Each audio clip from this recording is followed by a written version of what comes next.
अजिंक्य रहाणे ने international cricket से retirement का ऐलान कर दिया और इसके साथ ही सवाल ये शुरू हो गया कि क्या रहाणे को बीसीसीआई से अब कोई मदद मिलेगी। क्या रहाणे को बीसीसीआई किसी भी तरीके की सैलरी देगी, जैसे आमतौर पर नौकरियों में होता है पेंशन को लेकर।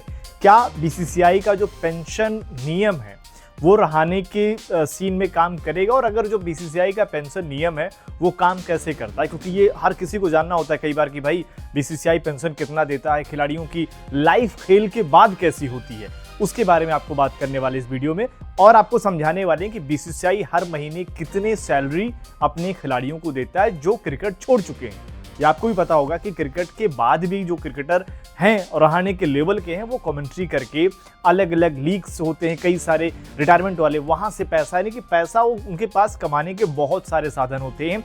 यहाँ तक कि अगर आप देखेंगे स्पॉन्सरशिप तो अलग होती है, लेकिन पेंशन वाले नियम पर आते हैं, जिसकी अगर बात करें कि जो बीसीसीआई का पेंशन का नियम है वो कुछ इस तरीके का है कि भारत के लिए 25 से ज़्यादा टेस्ट खेलने वाले खिलाड़ी को टॉप ब्रैकेट में जगह मिलती है। जो पेंशन की कैटेगरी है उसमें टॉप पर मिलती है कि अगर आपने भारत के लिए 25 टेस्ट मुकाबले खेल लिए।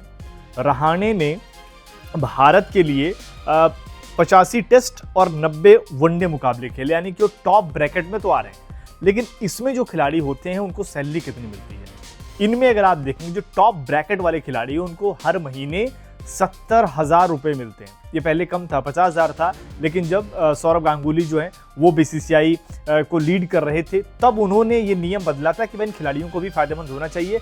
ऐसे में क्या हुआ था कि जो 50,000 से बढ़ाकर 70,000 कर दिया गया था, यानी कि रहाणे को बीसीसीआई से हर महीने 70,000 रुपए मिलेंगे। इसके अलावा लेकिन इसमें भी एक पेच है, ये मिलेंगे तब जब आप, ऐसा नहीं है कि रहाणे अगर बीसीसीआई में कोई आधिकारिक पद से जुड़ते हैं तो फिर उनको वहां से सैलरी मिलने लग जाएगी।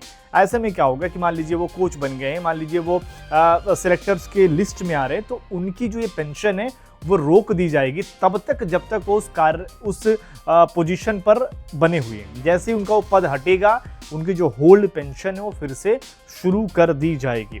और इसके अलावा अगर आप देखें सिर्फ यही नहीं है कि सिर्फ पेंशन मिल रहा है, इसके अलावा 10 लाख रुपए तक का मेडिकल इंश्योरेंस भी दिया जाता है बीसीसीआई की तरफ से। फैमिली जो है आपको उनको मदद दी जाती है, वाइफ को मदद, यहाँ तक कि जो लड़का है 25 साल से कम उम्र है उसको मदद दी जाती है। और ये भी है कि अगर मान लीजिए जो ये 10 लाख वाले सीन में अगर मान लीजिए कि प्लेयर है और खर्चा मामला बढ़ गया, पैसे नहीं है, तो अलग भी फंड होता है बीसीसीआई का, उसके जरिए भी पूर्व खिलाड़ियों की वो मदद करते हैं। और कई सारे खिलाड़ियों का एग्जाम्पल आपने देखा भी होगा जिनके खर्चे ज़्यादा होते हैं तो बीसीसीआई उनको भी मदद करता है। यानी कि रहाणे जो है रिटायरमेंट जरूर हो गए, लेकिन बीसीसीआई से वो 70,000 रुपये हर महीने पेंशन के तौर पर पाएंगे। लेकिन आपको फिर से रिवाइज कर दूं कि ये सिर्फ बीसीसीआई वाला मामला है, आधिकारिक, क्योंकि आमतौर पर अगर आप देखिए जो नई स्कीम शुरू की गई है महाराष्ट्र क्रिकेट की तरफ से भी कि वहाँ भी खिलाड़ी जो है वो भी पेंशन शुरू कर रहे हैं, क्योंकि वहाँ भी होता है नहीं कि खिलाड़ी इतने खेल दिया तो खिलाड़ियों को इतने पैसे दिए जाएंगे।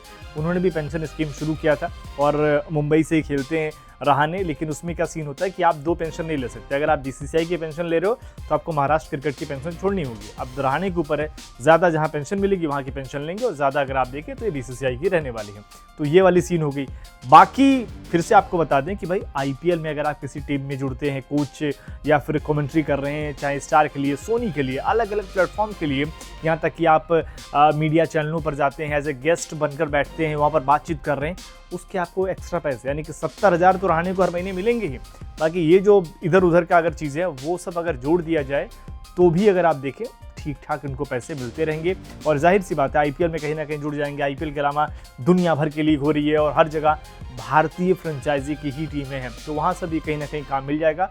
उनकी जो सैलरी होती है, जितना पेंशन जोड़कर होगा इनका, उससे ज़्यादा सैलरी वहाँ पर एक सीजन के मिल जाते हैं। तो ये है पूरा लेखा जोखा कि रहाणे को बीसीसीआई मदद कैसे करेगा और पूर्व खिलाड़ियों को बीसीसीआई से पेंशन कितना मिलता है, ये भी जानकारी आपको इस वीडियो के माध्यम से मिल चुकी होगी, उम्मीद ही कर रहा हूँ। बाकी अगर आपको लगता है कि कुछ और सवाल जो पेंशन से जुड़े हुए हैं या अभी भी इस जानकारी से आप संतुष्ट नहीं है तो कमेंट करें ज़रूर। कोशिश रहेगी कि अगले वीडियो में आपकी उन कोशिशों को, आपकी उन शंकाओं को दूर किया जाए। स्पोर्ट्स नाउ पर अगर आप नए हैं तो चैनल को सब्सक्राइब भी कर लीजिए।